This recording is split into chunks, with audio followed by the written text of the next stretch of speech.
Today on Fiddling as It Burns, we start off things much the same as we normally do, with a clip. However, this time, we don't start with anything interesting or inspirational, but we start with Greg fucking Gutfeld, taking time on the 5 to desperately attempt to spin the disenfranchisement of due process rights from Kilmar Abrego Garcia and other recently seized and deported people. I would like to take the time to point out right now, though, that there will be a part 2 of this episode where we finish this video of the 5 and continue the conversation. That video is going to be released in a day or 2. I'm trying to turn these around much more quickly. I hope you enjoy part 1 today. And without further ado, Greg Gutfeld. Holland stuck around Greg because he was first denied a chance to meet with him, and then he got the meeting he was after. It was one of the most heroic moments I've ever seen. Yeah. You know, I've been doing the news for 50, 60 years. It's amazing. I remember the beer summit between Obama and Henry Louis Gates. Yes, yeah. This was the barf summit. People are talking about the margarita. I get it, but that's like debating the type of iceberg that the Titanic hit. You know, if you hadn't pushed for this ridiculous stunt using this thug as a prop, sorry, you can't complain if we turned it into a more absurd joke.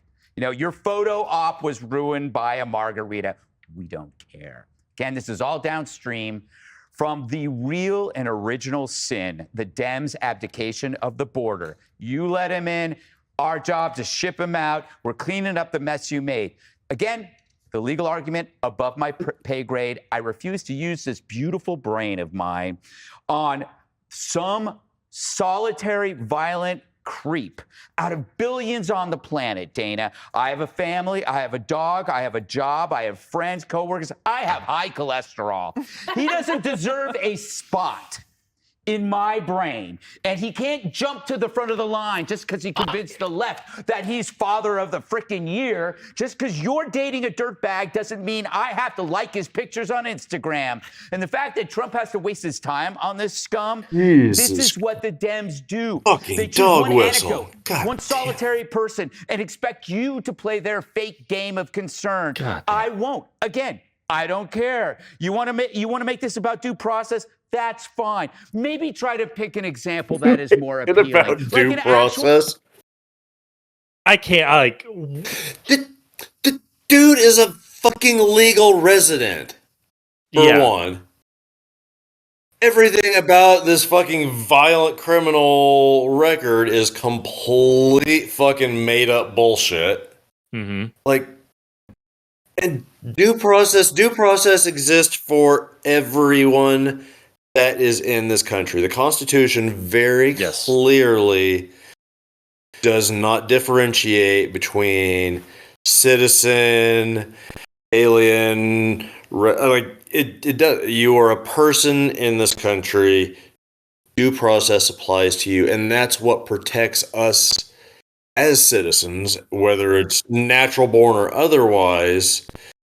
That protects us from being, that protects me or you or a family member of ours from getting swept up and deported. Like, because if there is no due process, you don't know if that was a citizen or not. We gave due process to the people that literally ran Auschwitz. We gave them due process. Yeah, those it is you don't have to be absolutely fundamental. It's fundamental to our democracy, to this institution. Well, it's such an important part of the way that we are supposed to run things, or the way that we are supposed to comport ourselves, the way that we're supposed to look at ourselves and act. It's such an important part of that we made a point to enforce that same principle on the world stage when prosecuting Nazis, not just Twitter Nazis, actual, every jackass, including Greg Gutfeld, will agree these are actual Nazis. Yeah. But for some reason, these guys don't get it because they either weren't citizens or might have only been non-citizen residents, or just the right, This guy is just such a perfect stand-in for everybody's racist asshole uncle who just spews all sorts of little half-truths and like Ben Shapiro's his way through every conversation just by being loud and obnoxious and talking fast. Very like poorly clothed racism. Yeah, it's what's worse about it. I think the worst part of it is that in all of this shit, not like he's not making like some grand statement of his principles and his values necessarily, like in treating this with any sort of sincerity. He's joking this whole time. Yeah. For him, for Greg Gutfeld, this piece of fucking dog shit, this motherfucker, for him, it's a joke. It's just a joke. Yeah, 100%. He's laughing his way to the bank because he's soulless, and other fucking soulless degenerates love it and are clapping like seals and throwing money. Well, and it's 1-to-1 with the behavior that of Elon Musk too. I mean, for so many of these guys, if not basically all of them, it's just it's just another day, at the fucking lake. It's, we're just hanging out with the bros, cracking open some beers, deporting some migrants. Like, for these fucking assholes. Fuck, let's deport some American citizens. Yeah, I mean, there was a case of that, like in Florida. Literally, there was a 20-year-old, I forget his name now, 20-year-old who was picked up by ICE during a traffic stop, and the judge over his case about the traffic stop, they were presented his birth certificate, his legal, valid, physical birth certificate, and they still held on to it. Now, he did get because fucking it was released. Technically out of that court's jurisdiction. So ICE claimed they had federal jurisdiction on it, and so that local court was powerless to do anything about it. Which at that point, it's like, why is this person even going in front of a fucking judge in the first at all? If ICE is just going to do whatever the fuck they want to. Yeah, and why are we empowering this agency to do that? We can't, you can't just give this one particular agency the power to violate people's civil rights, and it doesn't work like that. You can't say okay, all of a sudden these guys get to do this stuff that's clearly illegal, but it's okay because reasons. So. Well, and I have no doubt that the only reason why that, I believe, young man, if I recall correctly, the 21-year-old was finally returned to his family. The only reason I'm sure why that even happened at all is, one, that it became a viral news story very quickly, and two, that this Abrego Garcia incident was happening at the same time, so there's already so much heat on this exact problem, and the judge speaking out and getting the timing just happened to work out and to the benefit of this person that was finally released. But I agree. Garcia was already basically gone.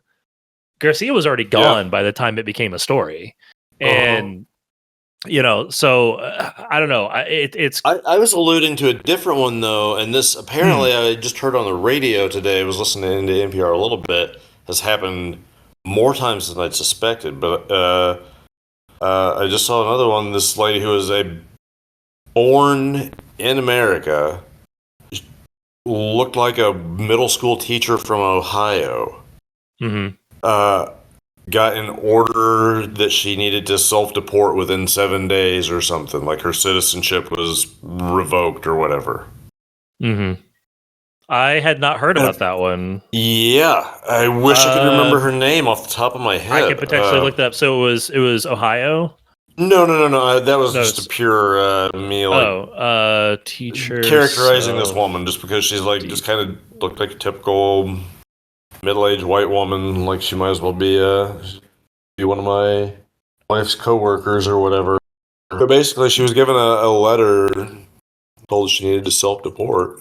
Yeah, I mean, I have seen the. I was curious if there had been a bigger story about that. I'm not seeing anything on an immediate for the specific story you're talking about, an immediate Google search here, but I have seen several things about people being ordered to self-deport. And yeah, it's like, I think a lot of that is, they don't start with the warning to self-deport because they want to install the fear. So they do these overt, fucking brown shirt raids and snatch people up out of the street, out of their car, wherever the fuck they can get them.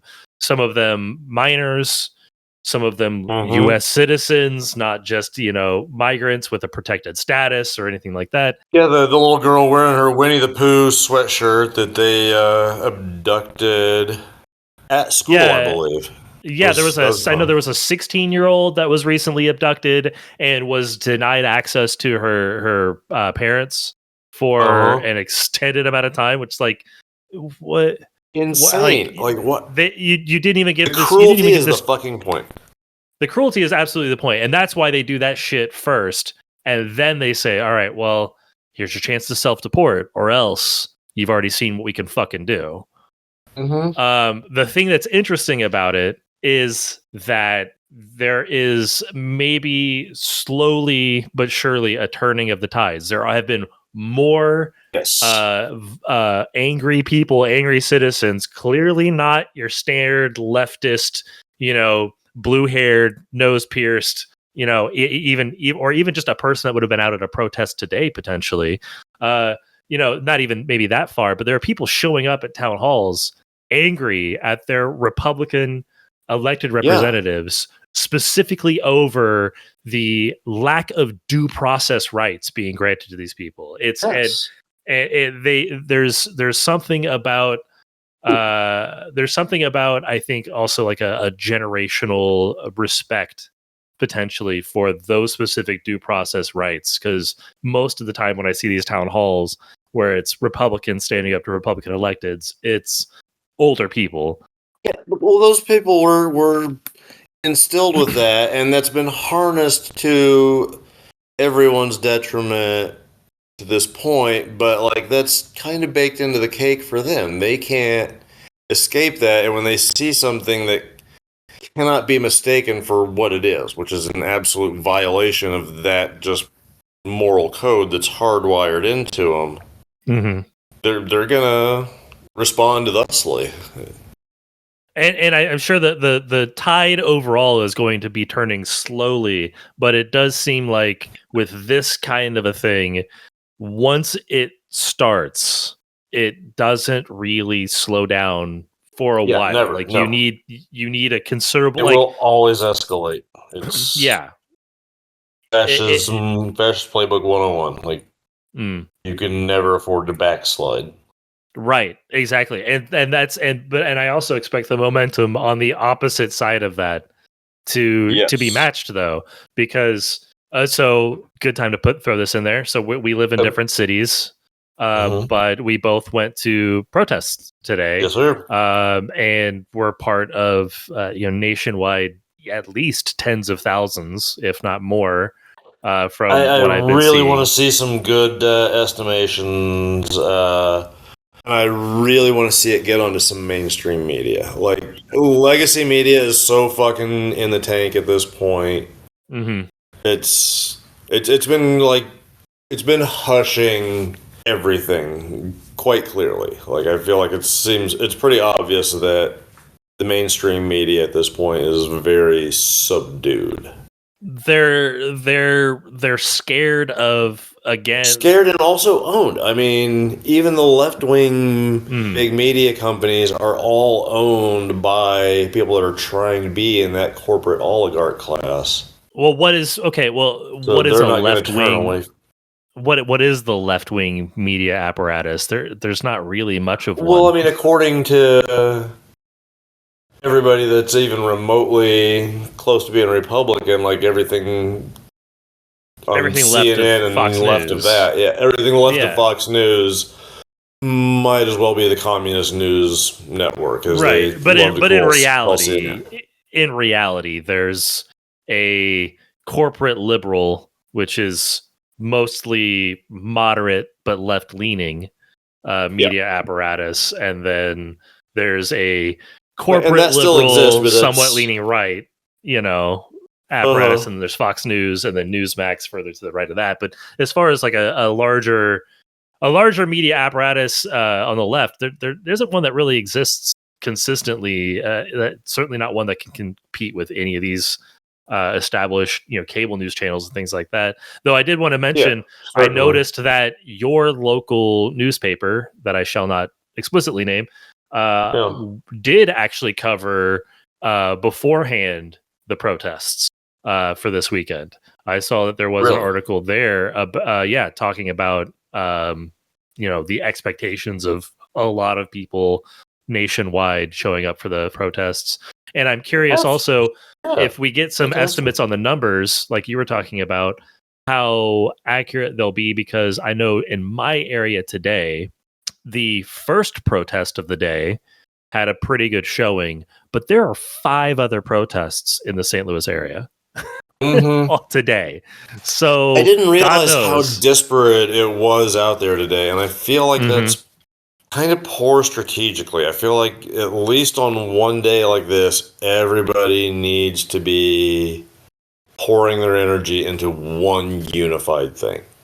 It can branch off in different ways, or even like outside of the time frame of the main thing, which I think is what Springfield was doing today. Because I didn't realize until I was looking today, day of, that there was a thing downtown earlier, and then the thing at the mall, and then the thing at somewhere else. Well, so there wasn't anything that overlapped on schedule today. They did organize it so that there were multiple events through the day, and well, that's cool. Then I'm sorry. I guess I just assumed it was they working against each other. Yeah, I saw the schedule for it today, so it was actually interesting. So what today was supposed to be in STL was at least the one that I went to. It was supposed to be the March for Science. They had been planning it for a long time before the 50501 stuff started. And then they were like, well, we can just merge these things. And so it also turned into a 50501 protest as well, just a general protest, which was great. It was awesome. And I think it definitely also overall helped the numbers for the March for Science thing. And there was, I'll say this, one thing that I was really excited to see and hear from the people, the signs, and also the speakers explicitly. Because we started at a park, we marched to City Hall. There were some speakers that spoke for a minute, and then we marched back. And there was an explicit, they definitely attended to the March for Science aspect of it. They definitely did, like what the first speaker when we got to City Hall talked about, what does anti-science look like when you're a university student in the summer and you have to sell plasma. You have to sell plasma just to eat because it's not in your scholarship that you should even survive for the summer. Like things like that. And I had a real appreciation for that, staying on that message and making sure that the March for Science part didn't get kind of completely overridden. But also there was explicit appeals for basically overthrowing the capitalistic system for socialism. And they weren't met with boos or silence. They were met with overt cheers and excitement. I mean, there were plenty of people I saw with, shirts espousing, a socialistic belief or talking about a socialist organization. And that was actually like really exciting to see for me, because that shows two things. One, I'm very pro socialism. Yes, in our I want to see that for the industry that I work in. I've always wanted to see that for the industry that I work in, if none other. Just because, well, and I mean, I've talked about we did our. I can say that I work in the healthcare industry. We absolutely fucking need that. There is no reason that this part of our lives, of all things, should be this aspect for fucking just layers of middlemen to come in and grift money out of the system along the way. Why? To what end? It serves no one. And it's not like there's not a model of how this can work. It works fantastically in a bazillion other places. It's so thoroughly tried and true and tested, it's ridiculous not to. Well, but you see throw how away money to protect the system because that's how we do it. Because America, that's you see how that it, just in healthcare too, like how a capitalistic perspective, a capitalist imperative makes healthcare turn into this like wide-ranging, almost amorphous blob of various services that get provided, as opposed to actual healthcare. Like for example, of the best example actually is the separation of dental care from healthcare when they are intrinsically linked. 100%. In fact, poor dental care, dental infection is a direct cause of heart disease, a cause of pericarditis. There's a direct link. That's the same bacteria. And with poor, untreated dental care, it drastically increases your chances for heart disease and heart attack. Yeah. How is those, and those aren't linked? Dental care isn't affecting your overall health care?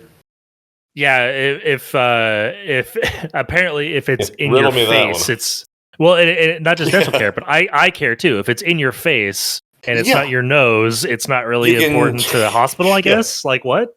Yeah, and I mean, you can technically live if all your teeth fall out or you're blind, but you can also live without a lot of other shit too. I'm not going to get my shoulder's not going to get rejected if I have a torn rotator cuff. Like, I can live with a torn rotator cuff. Right. Why is that more? Because that feeds more money into the system, where I get to pass a lot of that along to medical device makers and yada yada. Money. But yeah, so with the protests today, that was great, and then also actually to tie back to the Fox News clip, which I don't, if we go back to it, great. If we don't continue anymore of listening to gut, like I certainly don't want to listen to the other 4 of the 5 at this point. But I'm kind of curious, honestly, but I'd much rather talk about the protest today because it was fucking awesome. Well, so there were also overt signs and points in the speeches. That's what I was looking for, like speech points that were made about Garcia as well. Yeah, I was really heartened to see how direct and on message the protest that I went to up here was, and on a day when I didn't expect many people to show up because it was rainy and shitty and cold and thunder. Yeah, if anything, I think the weather was worse there for you than it was for us. I think you guys got the worst weather yesterday, and we got it worse today. Because as soon as we started to march, or actually we were gathering together at the start of the push into the street from the park. There was a huge thunderclap, like just massive, arc of lightning across the sky and thunderclap. And it was impressive. And then we just started marching, and the crowd as we started marching just a tad ominous too. A tad ominous, but at the same time, ominous. But also, for who? Literally electric. I can get charged up. Let's go. So how was your protest day? Much smaller city where I come from. Not small. Very kind of mid-sized city, but at least by Midwest standards, anyway. But yeah, terrible weather. But despite that, a very respectable head count and very, very much overwhelmingly positive interaction with all the traffic that was passing by. We were getting a lot more positive reinforcement from the crowds than from the angry Trumpers, and there were a few. There were plenty of people sticking their head out and yelling dumb shit. There was, of course, somebody rolling coal who pulled through a couple times, but yeah, like very positive interaction. Largely, our protest was a little bit simpler. At least the part I was able to attend was just stationary along one of the bigger streets in town near the big mall, real shopping distance district, so very heavy traffic typically. And I think everything went wonderful. The crowd had a really good positive energy. It was a good turnout, and yeah, great feedback from people by and large. So I was very heartened by all of it. So I saw. Okay, so on the I'm just curious on the format of the. I saw that. I'll bleep the name of the street. So the first picture you sent me, it looked like you were on the pedestrian overpass at Campbell. Is that correct? That was from that was from the one the other time, a couple of weeks ago. That was gotcha. Prior, okay, gotcha. Okay, I was curious. Okay, that makes a little bit more sense. It's like, did you go to 2? Because this, when you sent me that second there's picture, a Campbell Street in every other city in America. Fair. So. But when you sent me the picture and there was the McDonald's in the background, I was like, well, okay, I know where all the McDonald's are at pretty much in that in that town. Well, and this town has a mall, and you're not. Yeah, it has a mall also. It's like which McDonald's is that? So I thought for a second you went to 2 today, but well, that's awesome. But yeah, the mall in this midwestern city of mine. Has a McDonald's that's in the parking lot that's been there for forever. For a million years. Yeah. Since the dawn of time. But that's awesome. No, it was great. I loved it. Yeah. So you said you had a couple of people rolling coal, but mostly positive. Yeah, honestly, I was kind of surprised because on the previous one, there was a little Trump train convoy that rolled through. Several back and forth. They came through several times. And I really expected them or a different group.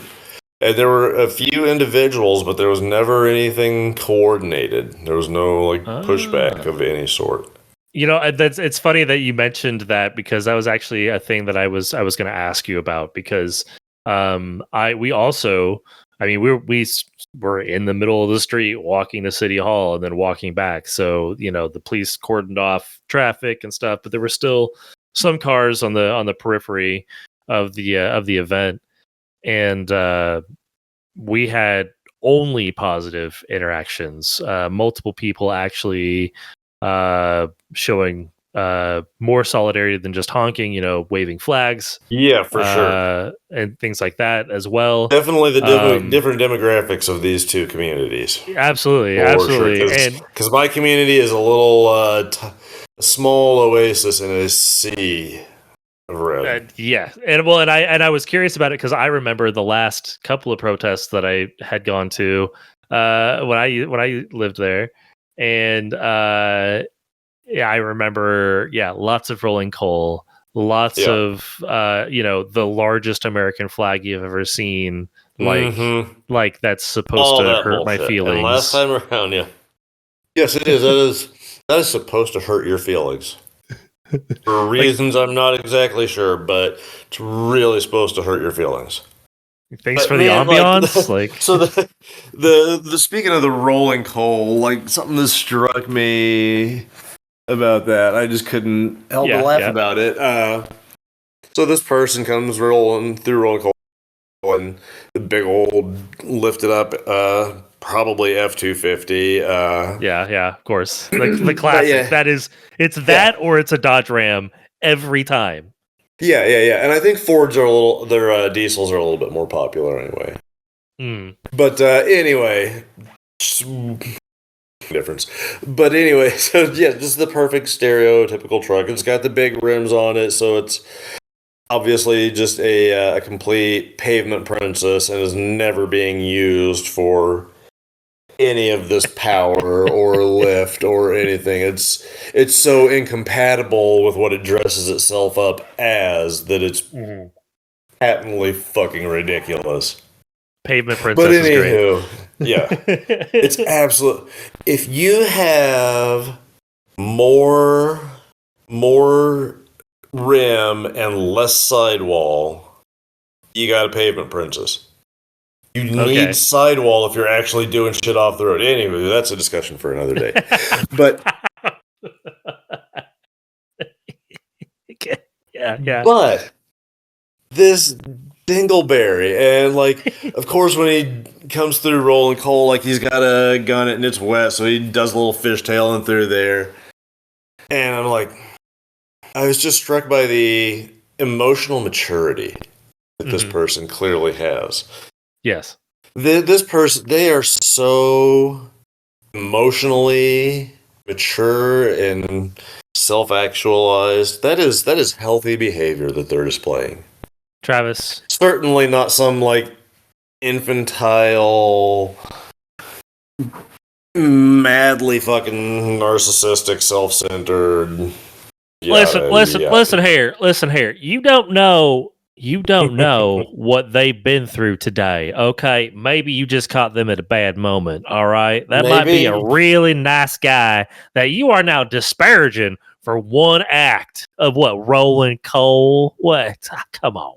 That's true. I didn't consider that. Perhaps he had to call customer service today and talk to a person that had a clearly one of them their foreign accents, and frustration of that will lead a man to jumping right into the Klan. Seen it happen a million times. Listen, they're just products of their environment. And they can't be blamed for such a thing. Pappy didn't like Indian guys named Kevin that he talked to on the phone. So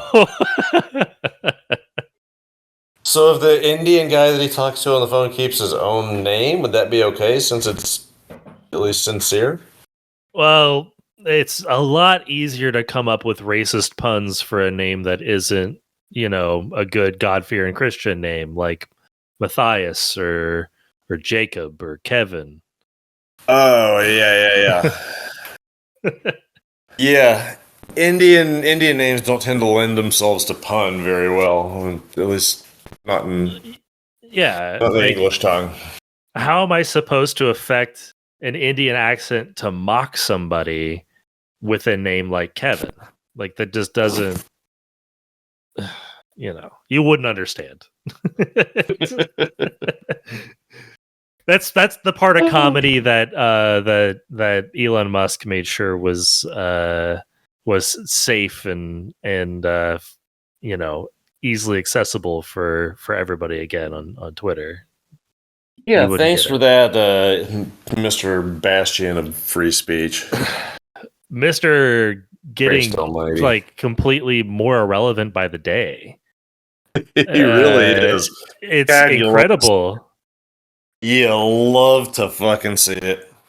The fall off is nuts, and really the last several things I've seen about Elon Musk, every single one of them include him looking like he's about to cry during a live stream playing a video game, and Tesla stock just tanking.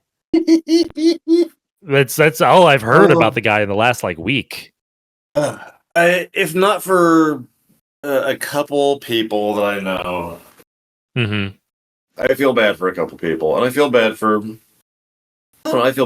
everybody that's not involved in that and just is losing their personal assets because of these people's fucking fuckery.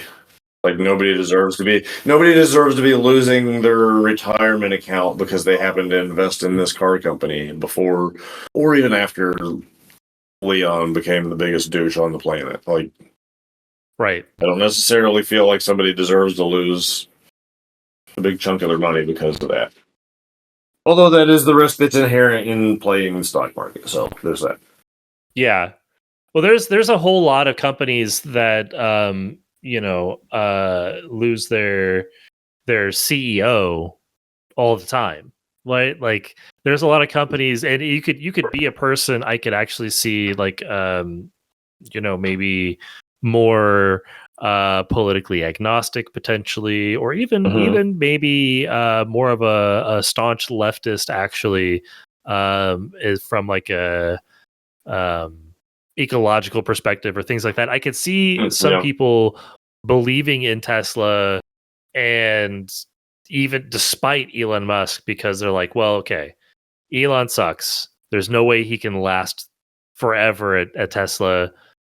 And there are people there potentially trying to do actually good work. Maybe, maybe I could I see that, invest like not or throwing away buy the a baby car with or the whatever it is. bathwater there. Like, Yeah, Elon is not permanent. He can go, and Tesla will still be this valuable entity that can still push this positive environmental change forward.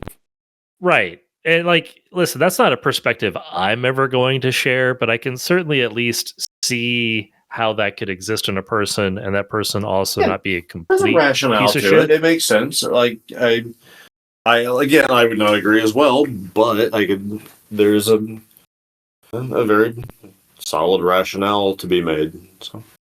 But certainly, day by day, it has to be getting harder to own a Tesla, right? Oh God, yeah. I would have bowed out at this point.